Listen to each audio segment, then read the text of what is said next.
as it settles down, thank you, are using Delphi professionally. So I'll close that one off. Here's another interesting one, actually, just to see, is if we launch this poll just very quickly, is how many people are developing professionally using C++. So we normally pick up about, I guess, about 20–30% of people around that. If you look compared to the RAD Studio guys, this is settling out, so it's actually just under 10%. Yeah, that's great. Thank you. All right, sorry to crash your demo. No problem. I was just finished with the demo. So. All right, good. So yeah, it shows that actually with the ease, there's a few things that we'll go into a bit more detail with regards to the way that you get through from Windows to Mac so smoothly, or also how the excuse me, how the iOS stuff, and you work with that with regards to the projects and everything else as we go through the sessions. Have you got any further comments or bits you'd like to show in there, Pavel? I don't know, actually, one of the things that we were going to do was just a quick walk around the IDE itself and some of the new bits and pieces. Is while you got the presenter view, do you want to just have a quick look through some of the tools and bits and pieces that are there? Yeah, sure. Specifically with the FireMonkey stuff. So it's, of course, there is more than just FireMonkey in XE2. So probably to convince your boss to upgrade to XE2, the FireMonkey will be the main reason, but there is plenty of other reasons to use inside of the IDE. So some of my favorite ones is, for example, this new documentation insight. So you have a show documentation. So basically, it's good to have some file open with some documentation commands. Actually, I know that this is a Cloud Explorer. That's a code actually demonstrating those Cloud API that we have been talking about. But the thing that I'm using is that these files that makes up the Cloud API implementation are very nicely commented using these XML documentation commands. So you can actually see those special commands that starts with 3 forward slashes and not just 2. And so now with documentation inside, you can very quickly actually browse through the documentation easily. So this is actually very, very handy. You can actually, just depending on your current selection inside of the editor, you can see different information. So you can actually see summary, you can see remarks. And also what is nice about it, that you can use it to actually create your own documentation comments. So not only for visualizing and extracting documentation from the source code, but you can also, for example, if I'm here on my some code here, I can actually start coding. I can select this and say, this is my special thread. Yeah, special thread. And you can see that as I type, this comment will actually be inserted in the right place with a proper XML documentation tags that I don't need to remember the syntax of. So, and this is my remark. So this is a very handy, because with XML documentation commands, this documentation that you use actually can be also visible inside of this pop-up window that when you hover with your mouse over the identifier in the source code, you can actually see the associated comment. So this can be very handy, for example, when you have your classes defined in one unit and you use methods of this class in different unit. So you can just, by hovering on different identifiers, you can actually see some of the data. So that's some of the new things. There is also a new support for zip files. I don't know if I have somewhere handy the special demo with my zip files. Let me very quickly find it. I think it should be somewhere here. I think I have a little demo demonstrating the zip file functionality. So that's something. It's a small thing, but it's a nice thing that you can actually now programmatically work with zip files. So this is actually, you can see that I've been playing also with documentation commands. So there is this brand new system.zip class, or actually unit, that contains a tzip file, and it's also very nicely documented using documentation commands. So you can actually see the documentation for the zip file itself. You can create programmatically zip files. You can extract data from zip files. That's something that was introduced brand new into the XE2. And then from the sheer IDE perspective, there are some things related to, for example, to deployment. So due to the fact that we now can deploy to remote machines, we have a full control of what goes into a remote machine. So there's a brand new deployment. There's also another, maybe not so well-known new feature in XE2. It's called template libraries. So that's actually a template library that was the mechanism that was there in Delphi 2007. At that time, it was used primarily for ASP.NET CSS templates and having different pre-built applications. And at that time, Nick Hodges was a product manager of Delphi, and he coined this term improved start from scratch ability. And that's actually, I've been presenting this Monday on a Delphi FireMonkey 3D programming session, and I created this template for adding camera. So instead of, if you want to have a FireMonkey 3D form, one of the first things that you would typically do is to actually add some code to manipulate camera. So I wanted to create such a template, so instead of starting from a blank application, you can actually go and start from something already pre-built. So let me show you where I put this this code. So here on my projects file, so that's a users. No, that's a Windows. On users, we have Pavel G is my user, my documents, my RAD Studio. No, it's for all users. So all users, Embarcadero, RAD Studio, and actually no, it's not this one. There is my documents, RAD Studio. Where should it go? Oh, here it is, RAD Studio 9.0, and these are actually demos. But basically, I put this template as an XML file, but I need to know. I know what's going on. I'm running on a virtual machine with an integration with a host. So my project files will be actually on a Z drive. So I can go out from here, and I have my RAD Studio here. And here, next to projects, which is a standard place where all the new projects are created, I created a separate folder called Proj Template Libs. And you have to provide a special XML-based file with an extension VDS template lib. You can actually see that basically tells the IDE what is the name of the new project and where to find the actual project file and where is the directory of this project, file path. And this is basically telling the IDE that you can actually now use this project as a kind of a template.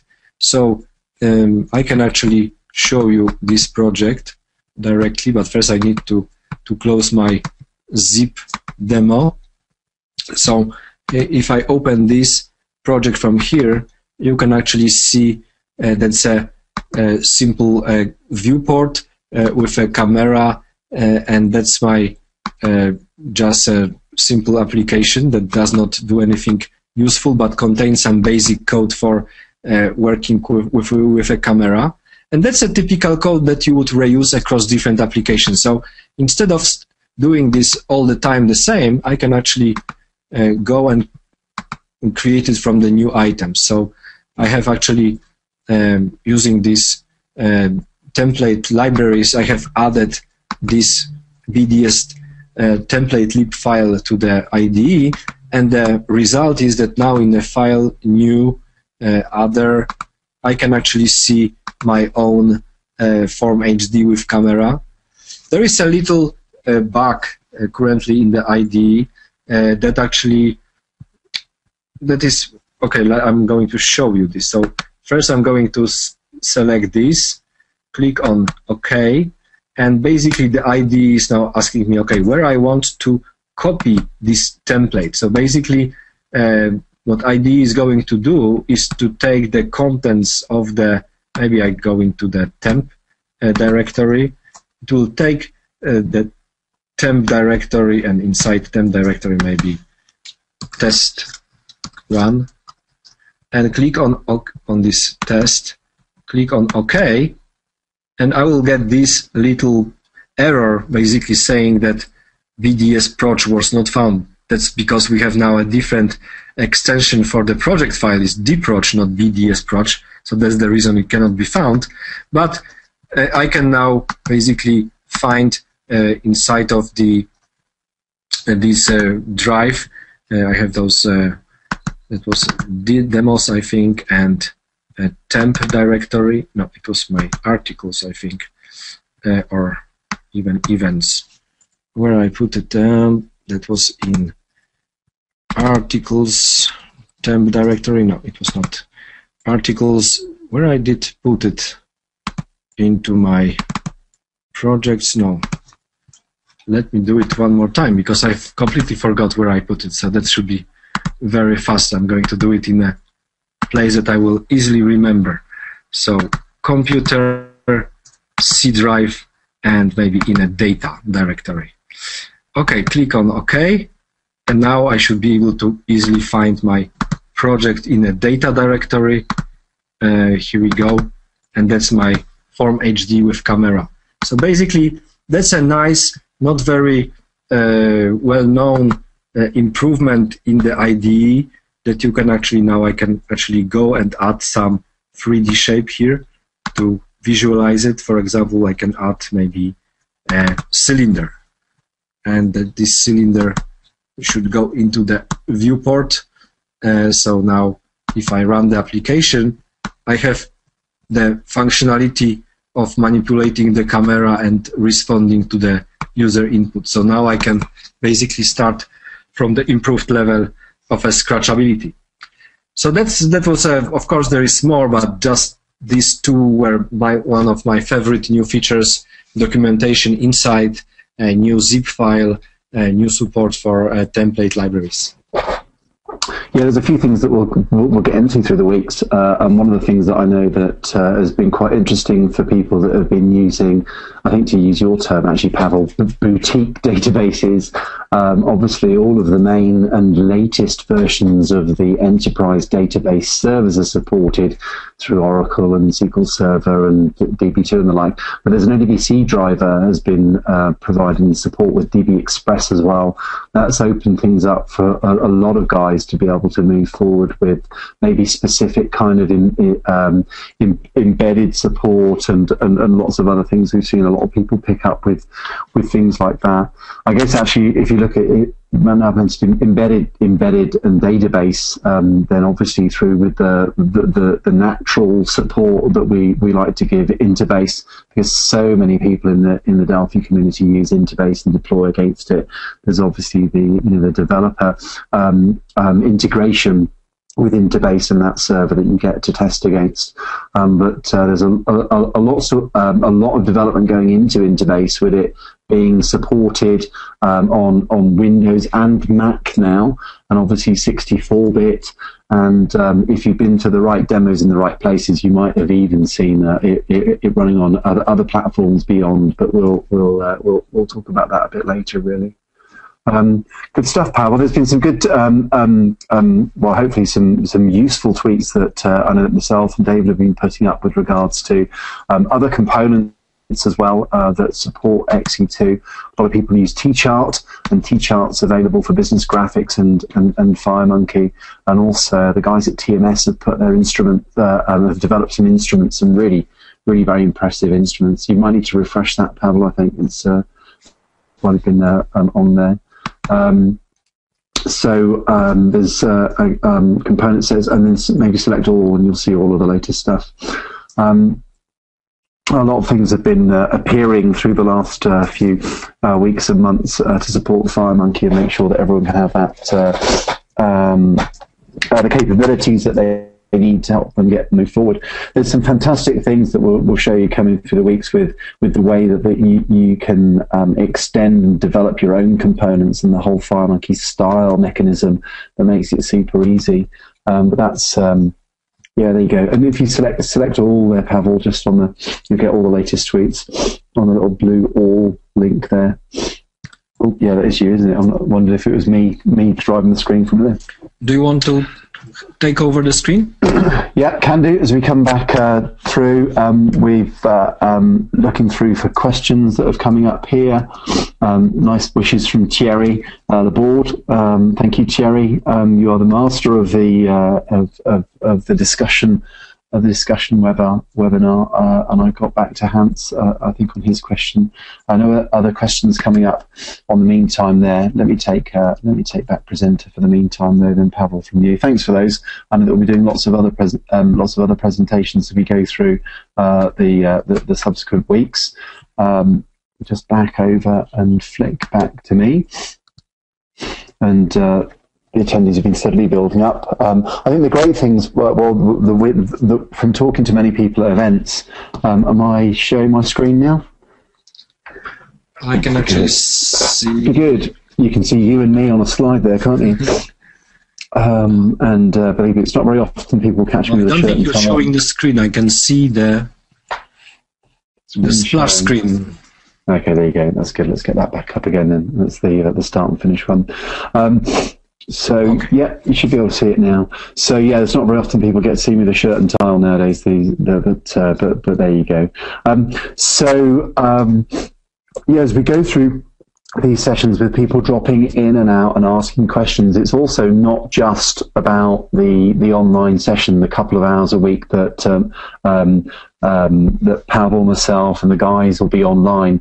There's this ongoing developer direct.online at embarcadero.com. So even through if you've got questions that you don't want to ask in an open forum, obviously we work with a lot of people on their own specific initiatives and projects for their own specific market and their own specific code, and they'd be a bit wary of giving away trade secrets in an open forum. Then drop us a line, and we're constantly signing mutual confidentiality NDAs, non-disclosure agreements with people as we help to give them the vision of what's going on moving forward with us, and actually if you'd like to hear more than we're able to say in public, then drop us a line and we can. I know that Pavel, Steve, and the guys were always travelling around meeting with people on site at their own location, having online meetings specifically to work with people, or working through with cases to make sure that you can get done what you need to do. Beyond that, though, actually, there's a couple of things that are quite easy. If we just talk about some of the general platform stuff, back through to my browser again. Oh, it's a funny one, actually. If I go back to where was it? I think I had it lined up just from the FireMonkey piece. Is that this one? Or have I gone too far beyond this? Let's just refresh that one again. There was we're always talking about business applications, and of course it's easy to show the game stuff. I don't know if you guys can see this, but there's a nice little Forms app here. But then someone then gives it the Angry Birds touch, and the whole UI collapses to the bottom of the screen there. So if you really wanted to infuriate your users, and nice little Easter egg there that you could put that you wouldn't want to put into your applications. And what's funny is the UI even continues to work, even though the order of the application is pretty much shot there. I'll put that up on the conversation so that people can have a laugh and threaten their requirements guys that this is a requirement for their new FireMonkey project. Just a bit of fun. But more in general, I think if you look at some of the pieces that we're looking at as we move forward in general terms, is we've had quite a few updates to FireMonkey. Obviously, it's a complete platform, and it's not just about components. So even though there's all these different components that you can take and use, it's really a whole engine. There's the graphics engine. There's the taking the very quick, direct responsibility through to enable you, as you saw, to write to the canvas directly and very quickly have the executable work and target the GPU, which otherwise would be an enormous amount of work. So very frequent and regular updates as we extend and drive the FireMonkey platform itself is what we've had through the XE2 timeframe. I think we're now really working through. We've just released update 4 recently. What I've got showing you here is actually a recent blog from John Ray Thomas with regards to the a roadmap comments and where we're looking to take this. If you look through with reworking our whole compiler base, so really with the view to be able to much more easily and much more completely target multiple hardware and operating system targets. So it's no small undertaking to actually rebuild and re-architect a whole suite of compilers. But that's what the guys have been doing for a couple of years now, and continue to do so. So you'll see it in the future as we move forward. We'll be much better able to really bolt on other operating systems and hardware platforms as the market demands them. So to one of my comments earlier on in the session about, well, you know, who knows in a year, in 3 years, in 5 years, what platforms will be demanded by our users. Obviously, at the moment, we're looking at Windows significantly and changes to the Windows platform as we move forward in the next few months. Excuse me. Then through to Mac, obviously, and Mac in itself as that moves forward. iOS, extending and adapting and improving our iOS support. Then if you look, we've already committed to support for Android as we go into the future, and then other platforms as we move forward will be really significant. Providing and extending our compiler platforms is really an important part of that as we move forward into the future with that independent approach as a developer tools vendor. Then if you look at, obviously, 64-bit for Delphi, but it's going to be really important to get that 64-bit support for C++ as well. So that's one of the things that we've been working on, and you'll see more information from that.